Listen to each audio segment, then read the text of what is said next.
Ito ang GMA Regional TV News. Balita naman tayo sa Visayas at Mindanao. Hatid ng GMA Regional TV. Patay po ang 4 na magkakaanak sa pag-atake ng mga armadong lalaki sa kanilang sityo sa Sultan Kudarat, Maguindanao del Norte. Cecil, ano ang nangyari?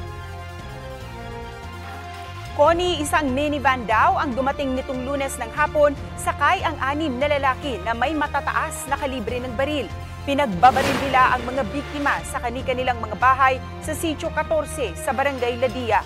Ayon sa mga pulis, kabilang sa mga nasawi ang isang batang babaeng 10 taong gulang. 3 iba pang kaanak nila ang sugatan at patuloy na ginagamot sa ospital. Batay sa investigasyon, wala umanong natatanggap na death threats ang mga biktima. Pinaghahanap pa ang mga salarin. Sinusubukan pang kunan ng pahayag ang mga naulila.